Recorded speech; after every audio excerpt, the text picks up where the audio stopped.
श्री गणेशाय नमः। दोस्तों, सनातन धर्म में हर माह की एकादशी तिथि भगवान विष्णु की पूजा अर्चना के लिए समर्पित होती है। सावन के एकादशी व्रत से भगवान विष्णु के साथ भगवान शिव की कृपा प्राप्त होती है। आषाढ़ की देवशयनी एकादशी को प्रभु श्री हरि के योग निद्रा में जाने के बाद सावन में कृष्ण पक्ष पर आने वाली पहली एकादशी को कामिका एकादशी कहलाती है। इसीलिए सावन मास की पहली एकादशी का बहुत ही अधिक महत्व होता है। धार्मिक मान्यता है कि एकादशी व्रत करने वालों के जीवन से सभी प्रकार के कष्टों का अंत होता है और घर परिवार में सुख समृद्धि आती है। सावन मास के कृष्ण पक्ष की एकादशी तिथि 30 जुलाई 2024 दिन मंगलवार को शाम 5:44 से शुरू होकर 31 जुलाई बुधवार को दोपहर 3:55 तक है। वही 31 जुलाई दिन बुधवार को कामिका एकादशी का व्रत रखा जाएगा। दोस्तों, 31 जुलाई को सूर्योदय का समय रहेगा 6:01 AM पर और वही सूर्यास्त होगा 7:05 PM पर। राहु काल का समय रहेगा 12:33 PM से 2:11 PM तक। अमृत काल का समय रहेगा 7:01 AM से 8:36 AM तक और दूसरा रहेगा 1:31 AM से 3:08 AM तक।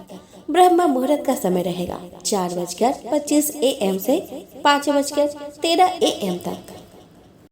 दोस्तों, हरिवासर 31 जुलाई को रात 9 बजे के बाद समाप्त हो जाएगा। इस एकादशी व्रत का पारण 1 अगस्त 2024 दिन गुरुवार को सुबह 5:43 से सुबह 8:24 के बीच किया जा सकेगा।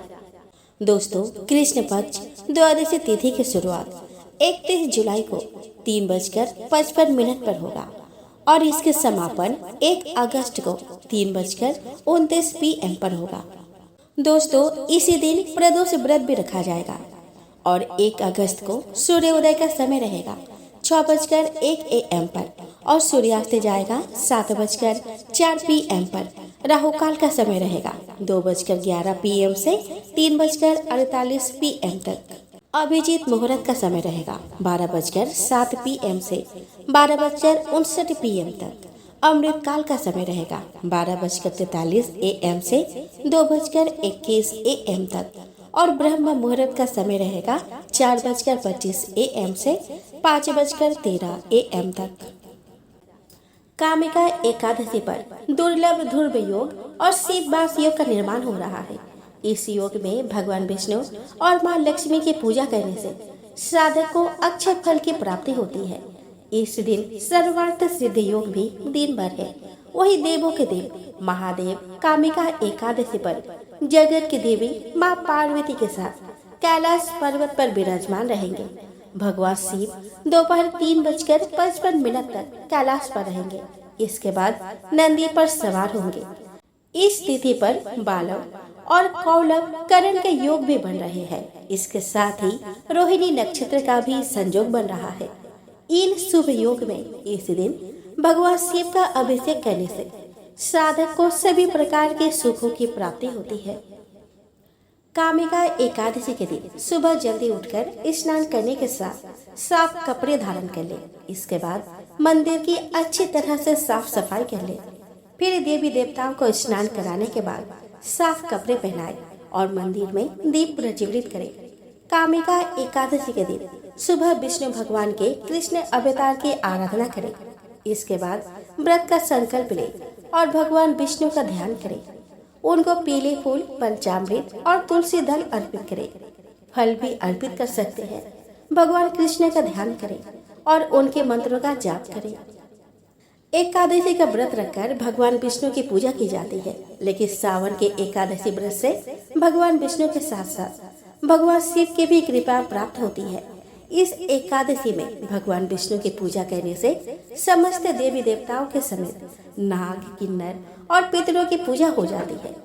कामिका एकादशी का व्रत रखने से आभूषण पहनाए हुए बछड़े के दान के बराबर पुण्य लाभ संभव है।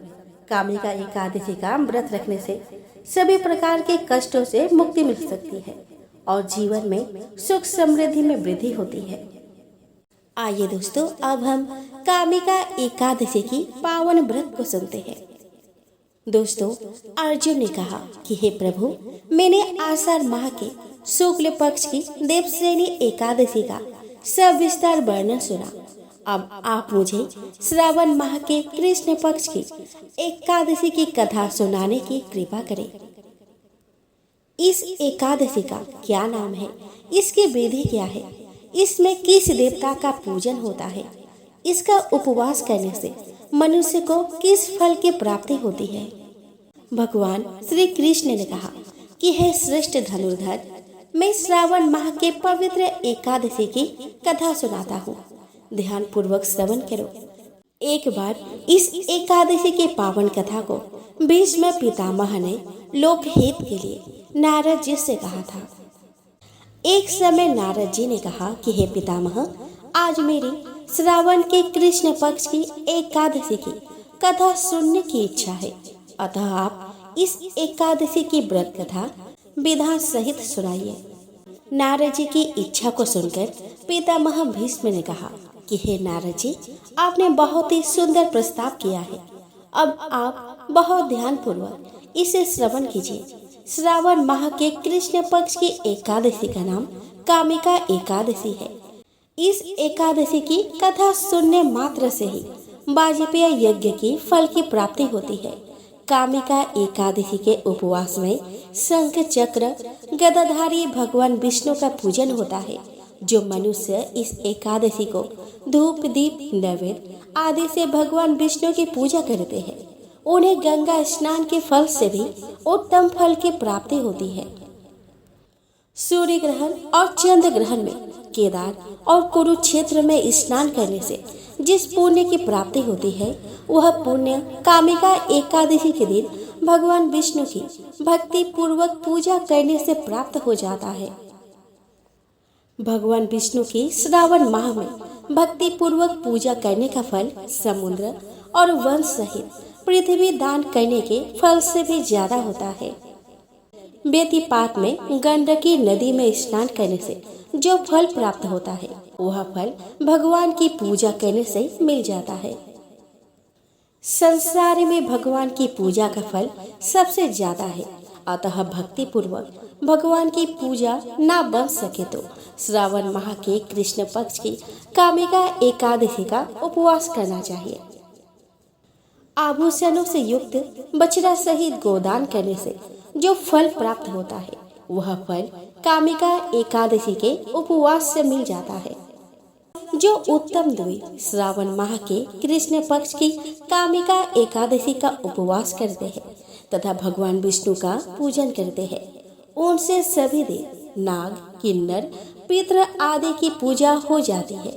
इसीलिए पाप से डरने वाले व्यक्तियों को विधि विधान सहित इस उपवास को करना चाहिए।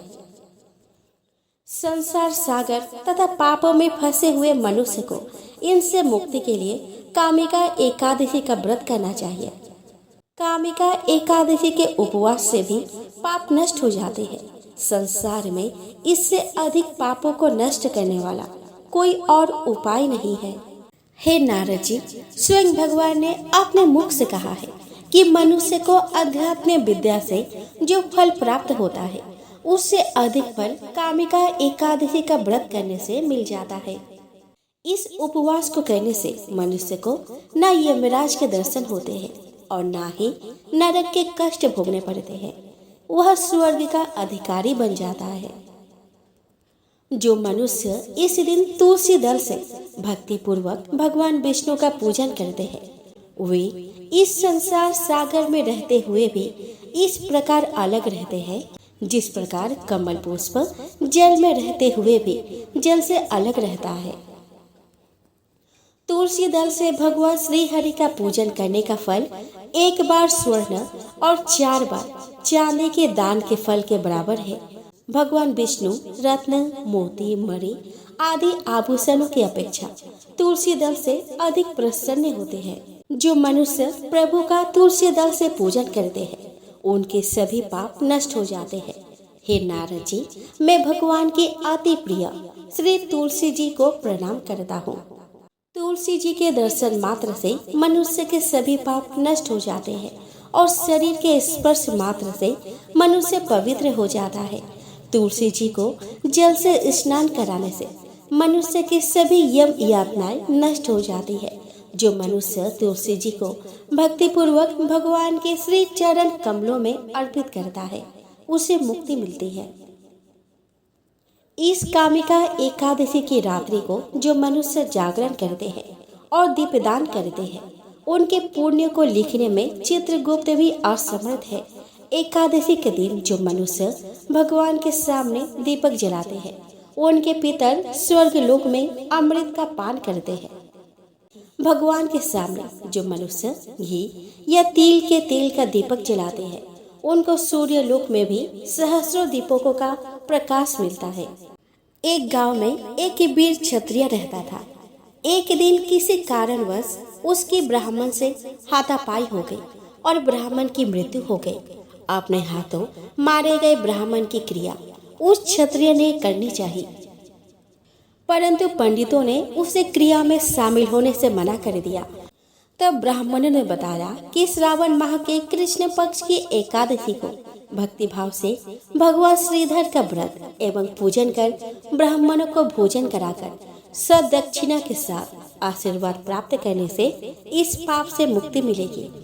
पंडितों के बताए हुए तरीके पर व्रत करने वाली रात में भगवान श्रीधर ने क्षत्रिय को दर्शन देकर कहा कि तुम्हें ब्रह्म हत्या के पाप से मुक्ति मिल गई है। इस व्रत के करने से ब्रह्म हत्या आदि के सभी पाप नष्ट हो जाते हैं और यह लोक में सुख भोग कर प्राणी अंत में विष्णु लोक को जाते हैं। इस कामिका एकादशी के महात्म्य के श्रवण व पठन से मनुष्य स्वर्ग लोक को प्राप्त करते हैं।